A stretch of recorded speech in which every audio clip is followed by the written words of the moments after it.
We usually joke in life about having siblings from another mother. T is definitely my sister from another mother. That's what I call Tembisa, who I am convinced was brought into my life through the spirit of my departed sister, Dudu Msomi, based on how we first connected. But that is another story on its own. Tembisa Marele is an experienced executive with more than 15 years in the fields of financial sector regulation, strategic advisory, corporate leadership, reputation management, and communications. Her career began in the media industry and evolved into reputation strategy and the financial sector development. She is also a sought-after speaker, moderator, and program director. Her work has seen her receiving the Rising Star Award in the MTN Women in Media Awards for her contribution to the South African media landscape. Hello. Hello. At last we're having our conversation. I tell you, long overdue. A long time coming.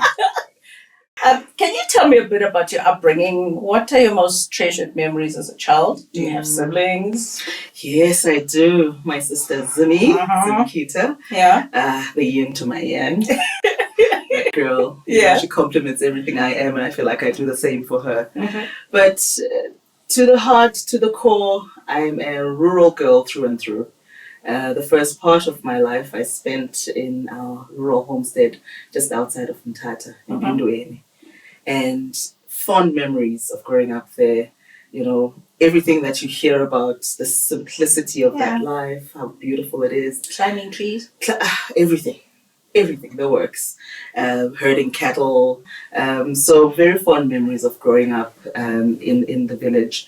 And then we moved, because of migrant labor, my family moved to Alice, which is a small town in the Eastern Cape, and we lived in a little farmhouse between Fort Hare University and the old Lovedale College. So we were surrounded by knowledge and history growing up. And one of my fondest memories is, you know, after school, one of my chores was cleaning out the cat litter. Cat litter? Yes. I'm just thinking, I know people are hating the dog poop, but nobody has told me about the cat litter. Let me tell you, Dad, he loved cats. And we had, because we were in the bushes, we had a lot of them. And so we didn't have a big house. And we had a small little pantry that doubled up as his little book area, study, and the cats. And so after school, every day, one of my chores was cleaning that up. And the only way I got through it was the promise of taking a couple of hours afterwards and getting lost in all of his books. Oh, wow. Yes. So I would devour everything from Macbeth to, you know, you know, the Xhosa literature that he had, and all the Shakespeare. It was like, that was an interesting reward for you to also accept. I kept telling myself, get through this to get to that. Oh, that's so nice. Yes. And one of the books that he had was an old Reader's Digest, which we still have to this day. Those hard copy ones, the big ones. And to this day, we still have that. And in there was a section on the flags of the world. Oh. Yes. So my sister Zim and I would play this game where we would guess what flag went with what country. And that birthed in us, I think, the travel bug. Yeah. And today we travel the world together. Yeah. We love traveling together. Yeah. We love books. We love reading. We love learning. And I think it all was birthed in that little pantry. Cat litter. I'll never look at cat litter the same way. So what vision did you have for your life as a schoolgirl? And has that vision come to pass? So mom was a teacher. Dad was a teacher. Most of my family members were teachers. So I wanted to be a teacher too. That was the dream. And mom and dad said, you can be anything you want to be in life, just don't be a teacher. That was the only thing I wasn't allowed to be. And so even though they said that, they still encouraged this love for teaching. They bought me a little chalkboard, and they bought me boxes of chalk that I would use after school, after the library escapades in the pantry. I would then go out and teach the corn. And I would be writing everything I learned that day. And then I would take a stick, because that's how it was that day, beat up that poor corn with so much violence that my mom and dad said, okay, time out. You can't teach the corn. Be nice to the corn. We want to eat it at some point. That is a book waiting to be written. Ah, man, fond memories. Fond memories. I'd love to write about that time. No, Mama Giti, because I started reading at 3. Yeah. Because I went to school at 4. So she used to have a chalkboard as well to teach. So I thought growing up she was a teacher. Ah.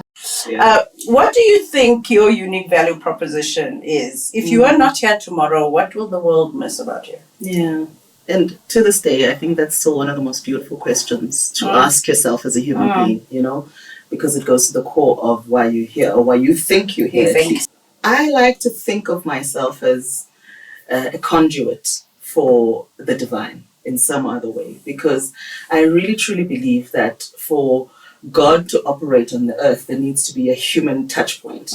And as many of those human touch points as there are, the better the world will be. So I like to see myself as one of those touch points where love flows through from God to me, through me to others.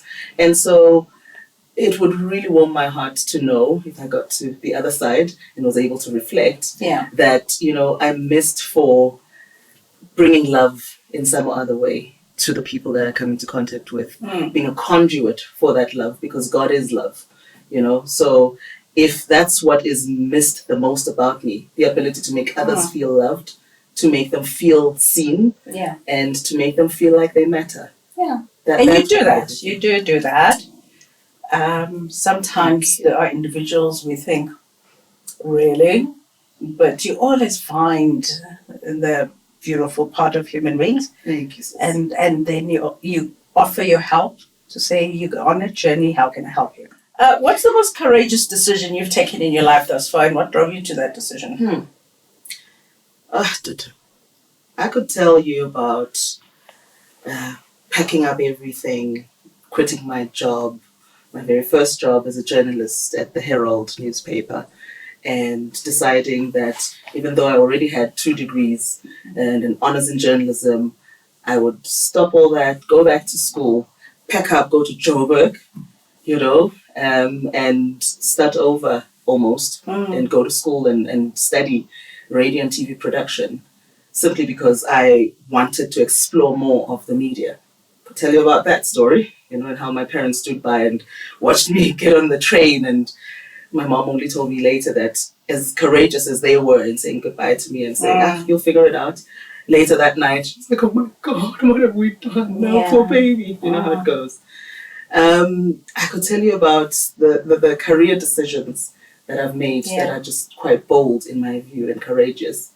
But I think my courage shows up mostly in how I parent my kids. And one of those, Oyisa Nubulumko. Oyisa's now 14, Bulumko's 10. Well, let's not talk about that here. How we got there, I don't know. But my daughter is a beautiful young lady now, and my son is a wonderful ball of energy at 10 years old. But one of the most courageous decisions was in the schooling system. My son is very effervescent and very bubbly and all over the place, like most young boys are. And there was a point when he was starting out in school where the teachers and the principal were trying to convince us that there was something maybe a little wrong with him because his energy was too much. Maybe ADHD, maybe this, maybe that. He needs to go to this therapy and that therapy. And there was something in my gut that said, there is nothing wrong with this boy. I've seen enough little boys in my life to know that this is just a little boy exploring. He'll figure himself out. They take a little longer than girls to develop. You're teachers, you should know this. So pushing back against the people that, were qualified in their assessment. And for me, knowing that I had nothing to go on but trusting God and my gut feeling and not wanting to put him on any pills and not wanting him to be treated in any kind of way.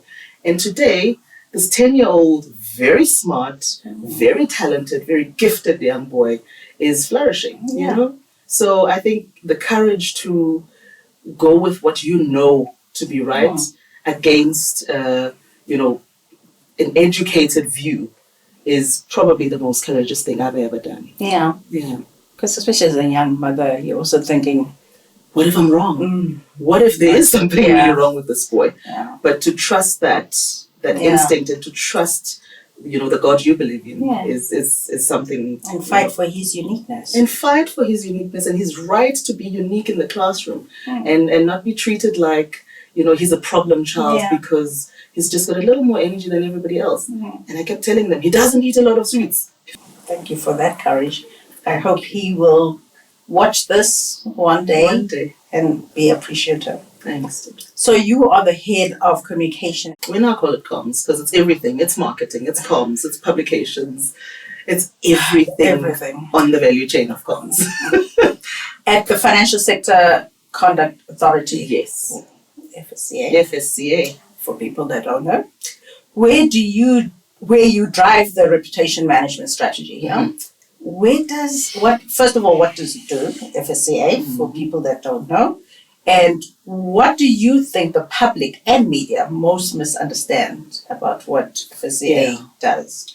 So, Dudu, I don't know if you remember, but FSCA is 5 years old this year.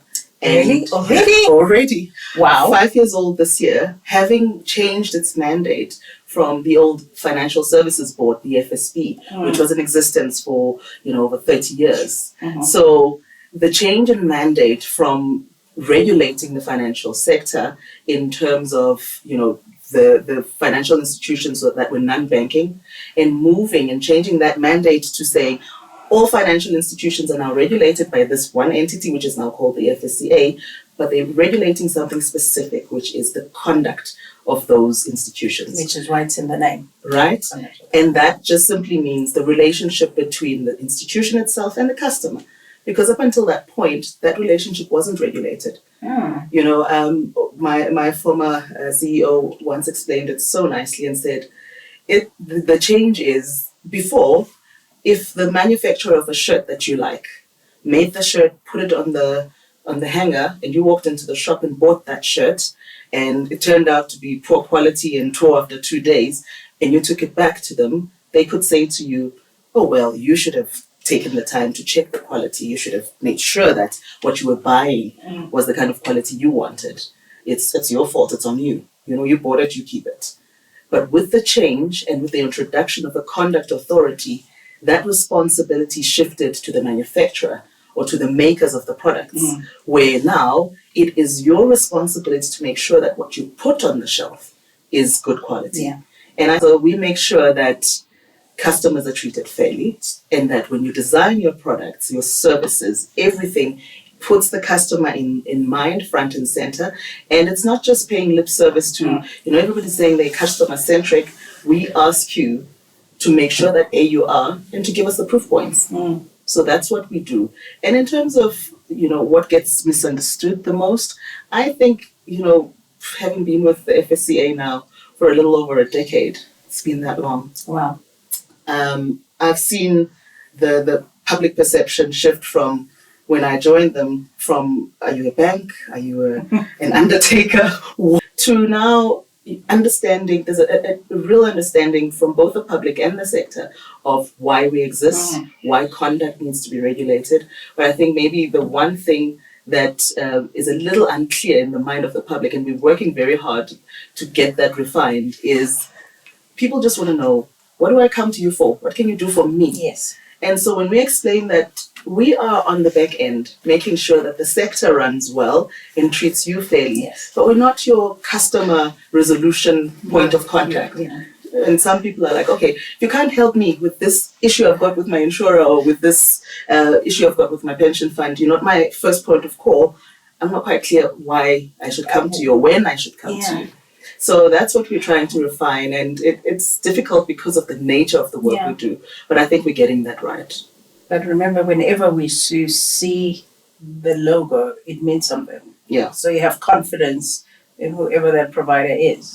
Exactly. That's something. Our logo is a little roof with a dot, which symbolizes the protection, and the customer is at the center of it all. And do you have a preference between broadcast and print journalism? And can you share a pro and con of each? Of each? Yeah. I don't have a particular preference in the sense that I love writing. I mean, I started out as a print journalist. I was a features writer at the Herald and the Evening Post. I love words. You know the history that I gave you bears testament to that. And so print always has a special place in my heart. But broadcast caught me by surprise. When I came to NEMISA, the National Electronic Media Institute of South Africa, to study radio production, at that time, we were exposed to both radio and TV production. And for me, the power of storytelling on a medium like radio, where there's none of this. It's just you, your thoughts, your voice, and the other person's thoughts and voice, and interacting with an audience you've never seen, but you form a bond and you get to understand each other and you get to share knowledge on that platform. It was mesmerizing for me and still is. So television, you can't substitute television and the power that it has. You know, an interview like this can be seen by millions of people just by virtue of the platform of television, if it gets there. So there's a power with that medium that I love and respect. Then you add to that social media. And the fact that now, as journalists, I'm a financial journalist trained through and through. And so I'm old school, you know, even though I've got a laptop and all of that, I still have to take notes and write my thoughts down. And so when I see how news breaks so quickly outside of the newsroom, you know, and gets told and spread so widely on social media platforms way before any journalist can get to it, that shows you that the power has shifted. Yeah. The power to tell or give a view, because, you know, there's no such a thing as objective. We all have a viewpoint.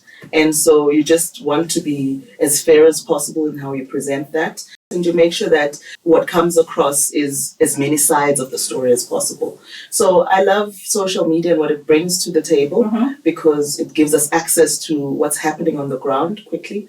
But I think there's still a very big role that traditional media plays, because then you get to verify and you get to make sure that everything, you know, you take the story a little further than just that breaking news. Yeah. So you're almost getting to my next question, which was, what then is your view of social media and its influence and impact on the quality of journalism? Yeah. So that's it right there. That I think that the quality of journalism on social media, because we're all not trained to tell the story, we're just telling it the way we see it. You know, I've seen video clips on social media that are so powerful, taken by people that were walking past a scene or whatever. So there's a place for it, absolutely. And there's a platform to share different opinions. But I think the quality of journalism has needed to be that much more tighter and that much more on point, because, you know, you've got all of these thoughts and images and ideas and news sources coming through to traditional media. And now you have to step up your game as a journalist to make sure that what you put across to the person that's watching or that's listening is verified, it's refined, it's as close to the truth or is the truth where possible. I must say my concern is also the timestamp. Yeah. Because people circulate, especially when there are conflicts in South Africa, people will be circulating terrible images which are from 5 years old. Yeah, or from other Countries even. Not even related to South Africa. And then add to that the bots and the false news and all sorts of things. Scary times. A scary time, but I think it's done something for journalism where I think those in the newsroom really have an opportunity to show why we still need the traditional media platforms, and really make sure that the story that we get from them is one we can trust a lot more than what breaks very easily on social media. Yeah, but they also come across as just like their agenda is like, it's getting very tricky out there. What wisdom did you learn about humanity that was illuminated to you when you were the anchor of the current affairs news program Interface on SABC3 at that time? 6.5 years I hosted Interface. I loved it. Mm-hmm. I loved it. I loved it so much. I really did. I enjoyed it because, as a financial journalist, I was, working with economics news, financial news a lot. But I had an interest in what was happening in the country and in the world elsewhere, outside of the markets and outside of what we were doing. And so Interface gave me an opportunity to really talk to leaders across the spectrum, politicians, agriculturalists, business leaders across the spectrum. And it was such a beautiful platform because I could really observe the different people that were running our country, people that were pushing the agenda of our country forward. And one of the biggest pieces of wisdom I learned from all of that is that at the heart of it, when all is said and done, all of us are just trying to have a human experience. It's like Oprah says that with all the people she's interviewed, the one question they all ask is, did I do okay? What did I do? And for me, it's very similar to that, because it didn't matter if I was interviewing the CEO of a company or the president of a country or, a member of civil society or a student or whoever I was interviewing. There's always a sense that, I could only get the best of them if I connected with them at a human level, regardless of their titles. If I found a way to break through from the starched, I'm here to just tell you what's going on, and penetrate that ever so gently to a point where we connect at a human level, the quality of the interview was always so much better. Yeah. And I must tell you, I think what has really been useful for me in how I interview is the fact that even though I ended up in journalism, and that's a whole nother story, it was really by chance. Yeah. I had studied psychology, and I'm a third-year psychology major. I was intent on becoming a psychologist. Yes. And today, and when I did those interviews, all the wisdom I learned from psychology, I used because I could understand human behavior and understand that. And you could see where it's going. I could see where it's going, and I could also see what was informing it. So, some people are loud, and oh my gosh, I'll tell you one very short story. On set, like now, we're sitting here. This is your seat, right? This is where Dudu sits, and your guest sits on this side. And I interviewed this one politician who's known for being quite a bully. She came on Interface, and she came just after me at makeup and got to the set before me. She rushed to the set, and she got there and she sat in my seat. Oh my gosh. Yeah, I saw this happening as I was walking in. I see her in my seat, and I walked up to her to say hello. Hello, how are you? Oh, good, thank you. And she's all comfortable. Her notes are there. Everything is there. I said, you're in my seat, ma'am. Please, could you move to the other side? She said, nope, no. This is my good side. So then I said, I appreciate that, but this is my good side too. And I'm the host. This is my set. Could you please move to the other side? She was livid. Now I know that to be intimidation tactic. Yeah. And as she moved and she sat in the other seat and she was huffing and puffing, the dynamic in the interview shifted already before the camera started rolling. And so I knew that I was going to get the best of that interview because she was flustered from that point on. So she was no longer in control. Right? Because nobody has ever told her, move. They're like, oh, she's sitting there. Okay, let me try and just make do, because she's such a powerful figure in the political stage. And so, that's the psychology for me. Yeah. I was just telling my mentees that you have to do psychology. There are just some courses you do. It just, because everything is about human beings. Absolutely. Tell them this, Dudu.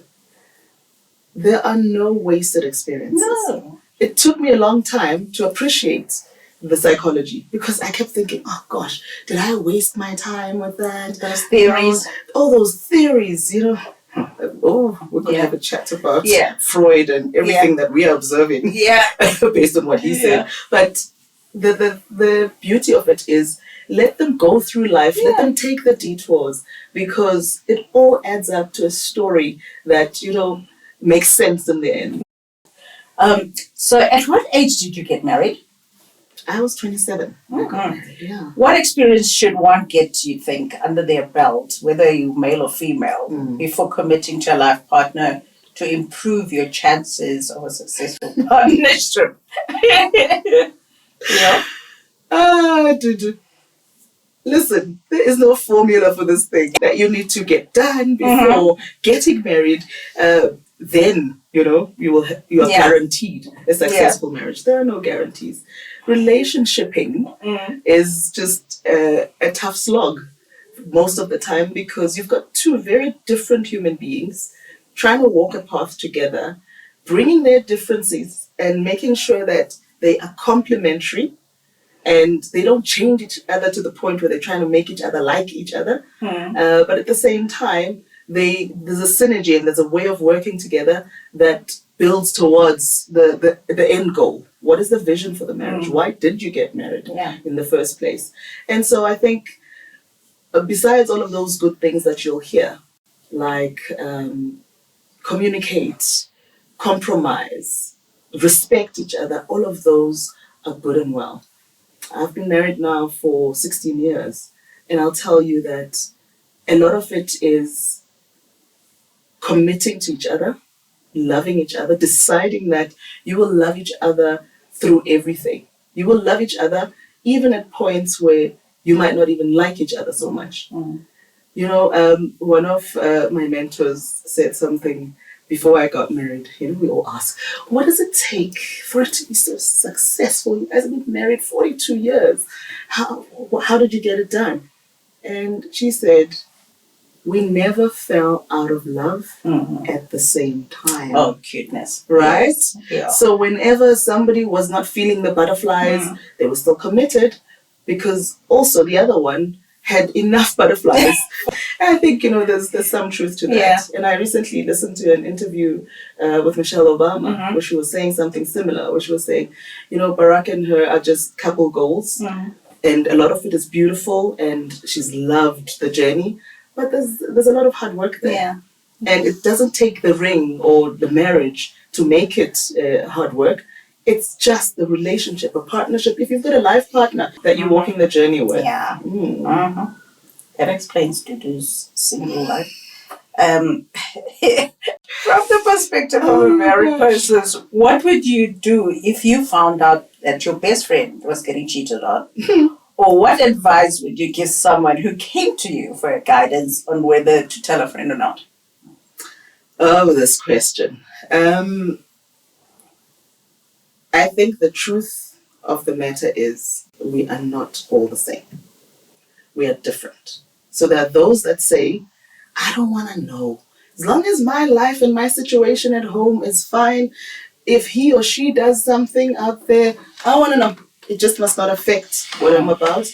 If you're a friend to a person like that, then don't tell them, You've got to know your friends, know your people, know how they prefer. Ask them, if I were to ever find something like this out, what would you want?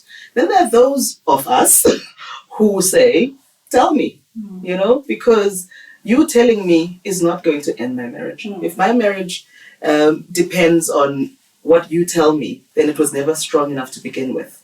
So tell me, I will verify what I hear from you. I will ask my spouse. I will, do my digging if I need to.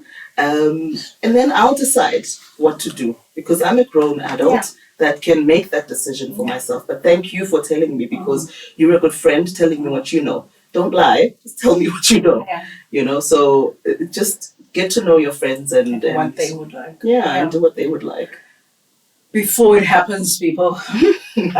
So in your TED Talk, remember you did that TED Talk? Just show up. Just show up. You say never despise the days of small beginnings. Can you elaborate on that? Oh my gosh. Let me just tell you, one of the most satisfying things about that TED Talk is that my children listen to it on repeat. I didn't realize that when I did the talk. it hadn't occurred to me that they would grow up and they would Google and they would find this and they would listen to what I had to say. So that's quite satisfying for me. My son mimics me all the time. You know, and I've gotten past the embarrassment of that now. But, you know, what I mean by never despise the days of small beginnings is because a lot of us don't want to start small. You want the multi-million rand business just off the bat. You want everything to be great, you know, the soft life, the this, the that. You want to see yourself in that red gown as a PhD graduate, but the small beginnings, the small steps. I've looked at my life, my career, and I'm a bit of a late bloomer in every aspect. Nothing in my life ever just happens quickly. You know, I'm not one of those that, she just somehow one day woke up like this. It doesn't happen like that. And so what I talk about in that TED Talk, Just Show Up, is how even as educated as I was going into the newsroom, I was told to go do the weather. And that was what I did every day. And then I graduated from being the weather girl who did the little block in the newspaper that you see on page 2 at the bottom. I need to call the weather service every day, find out what the weather is, type up that little write-up. And that's that. As educated as I felt I was, as experienced, maybe not so much, but I mean experienced enough to write stories. So moving from that to then checking on doing the accident report and the legal report, call the hospitals and the courts, see how many cases they're dealing with, and then do a little write-up. So appreciating every step and knowing that it's all building up towards what you want to do. And I mean, going from that to where I am today, small beginnings. Yeah. You know. I don't know why we look down at every experience and do it with dignity and respect as well. Absolutely. Because you don't know who's observing. You undermine something, how are they going to give you a big thing if you undermine something? Let me tell you, I don't know if we've got time for this little story, but when I started out on radio, because remember I'd gone back to school, and I had to go back into the system as an intern, and I was interning at SAFM. And when I started as an intern, they said, you are going to be the call screener. So you're screening the calls of the people that are calling onto the shows. And as a call screener, nobody wanted that job. And I thought, okay, this is what you're telling me to do. This is what my life has come to. Fine, I'll be the best call screener there is. And I would chat up the listeners and I would just have a good old time with them. Sure enough, they would call the station manager and say, who's that girl that answers the calls? Man, there's a talent there. You know, there's something there.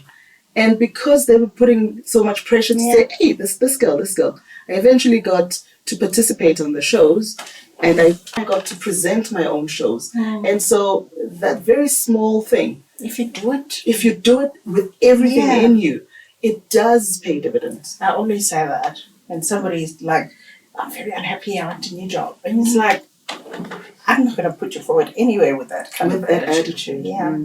Almost done, my friend. You know we can speak forever. Yeah. What wisdom can you share about how siblings can handle the age gap of about 5 years, which I know you and Simi have, and how it can change as they transition from childhood to adulthood? Yeah.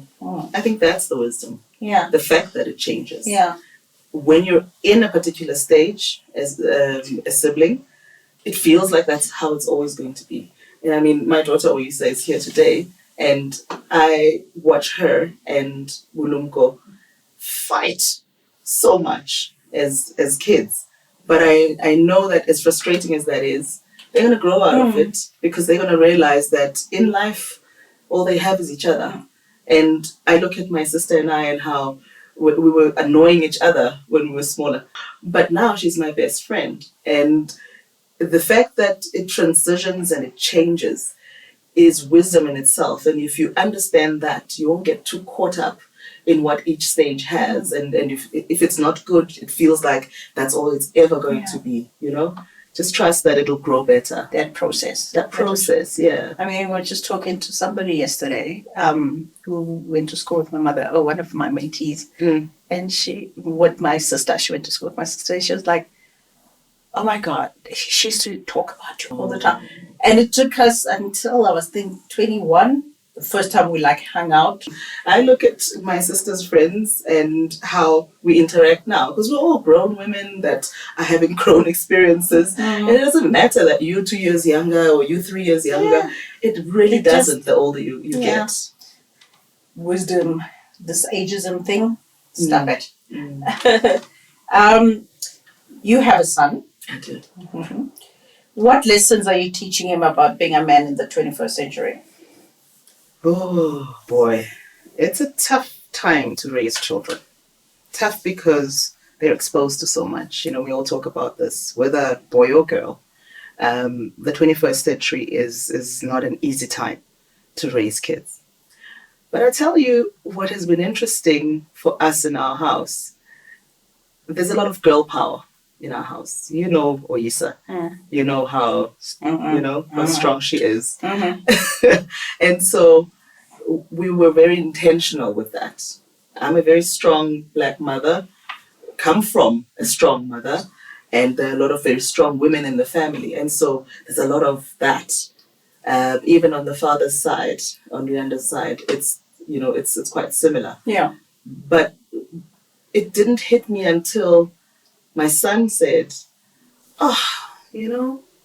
girls are just so much more powerful than boys.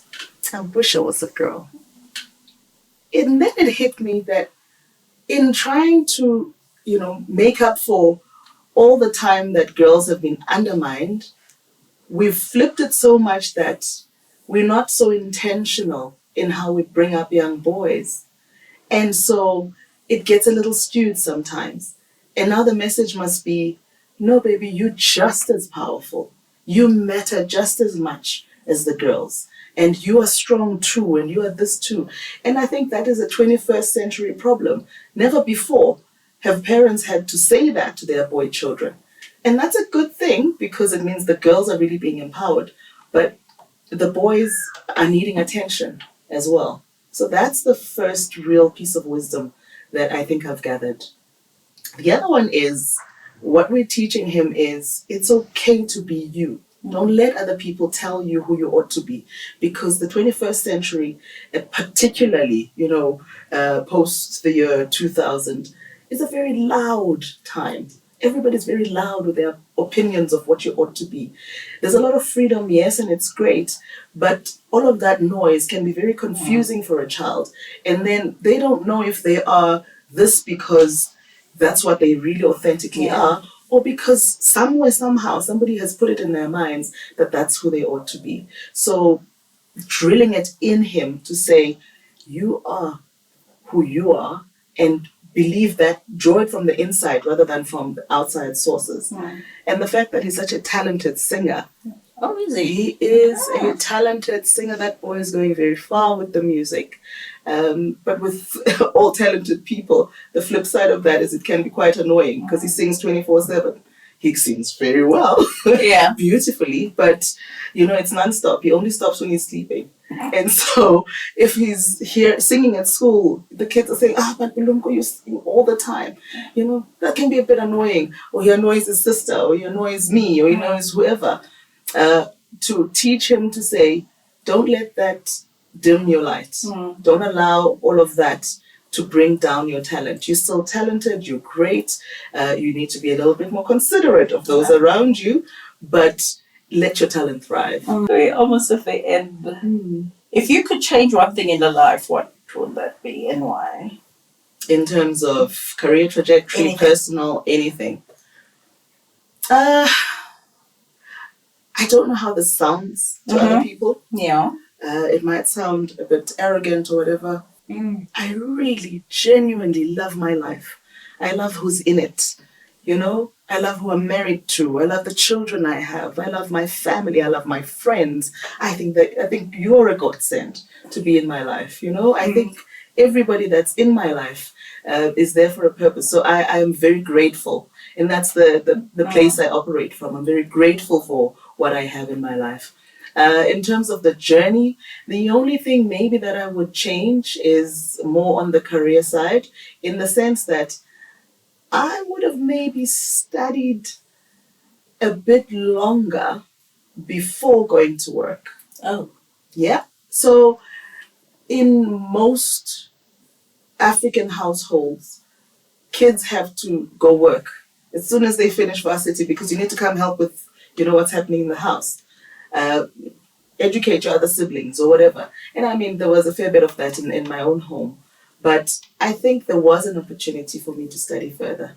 But I wanted to help the family. I wanted to quickly be part of, alleviating any financial strain on them, because I'd seen how much it took for them to educate us, and to get us to that point. So the moment I finished studying and I could work, I did. Yeah.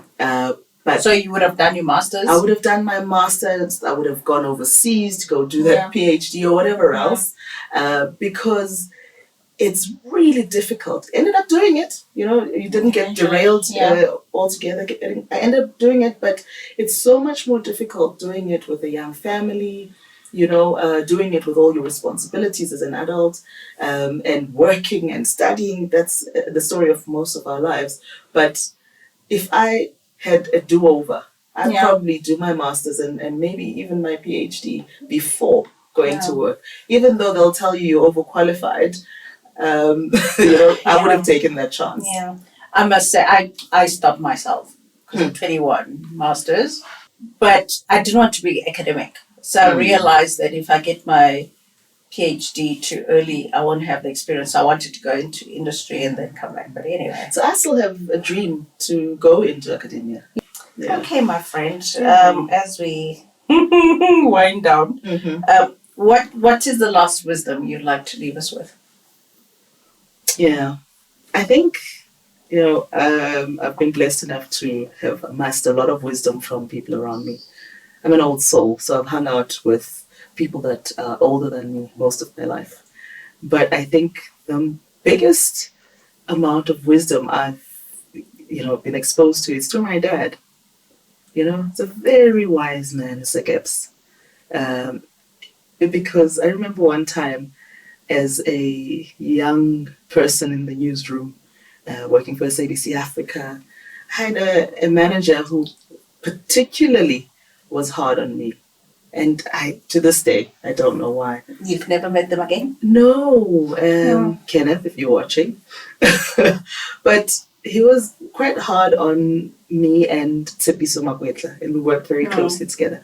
And I remember calling home one time, because I thought we were really good at what we did, but he was just nitpicking. And I remember calling home, and at that time, there were two phones, one in the lounge and one in the bedroom.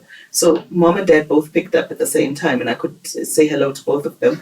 And then I went into my rant about, this guy, he just doesn't understand what we do, and it's just so hard, and and I'm going off. And mom is in it to win it with me. She's saying, I'll see you.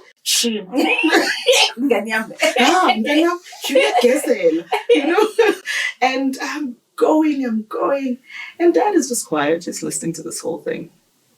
And then once I felt like I'd gotten what I needed from my mother, and I felt comforted, I felt like, yeah, man, this guy. My dad said very quietly, I did. That's what he calls me. I did. The problem here is you. And you hated when that was... I'm sorry, what, sir? And he said, no, the problem here is you. You are looking for the wrong thing in the workplace. You're looking for love and acceptance and comfort and all of those good things. But the workplace is not the place for that. When you go to work, it's like a war zone. You fight your battles, and then you come home to us, because that's what we are here for. We are here to lick your wounds. We have no other big job to do but to comfort you and to love you and to accept you. So don't look for all of that at work. Look for it here at home. fight when you need to fight at work. So you need to change the way you see things. And that has stayed with me to this day. And I think it's one of the wisest things I've ever heard. I have to think about that when we think of the contexts we find ourselves in. Which is? Just the different places we find ourselves in. Yeah. And the stuff that you... And the battles sometimes. Yeah. It's something really worthwhile reflecting on. Absolutely. So thank you, Tata. Well, thank you so much. Oh. We could talk forever. Listen, I'm loving this. I'm But enjoying it. you know what? I know you guys are saying, go on. But you know what? We'll give you a break until next time. Thanks, Dudu. This was lovely. Thanks for having me. I hope you have enjoyed this conversation with Tembisa. I always love our interactions. Until next time, on Wisdom Personified, Conversations with Dudu Msomi. Thank you for making time for this episode of Wisdom Personified, Conversations with Dudu Msomi. Please like and subscribe to our channel. Click on the bell notification to be informed when our next episode is available. Wisdom Personified Conversations with Dudu Msomi is also now available on Facebook Watch, Apple and Google Podcasts, as well as Spotify. Enjoy the wisdom journey.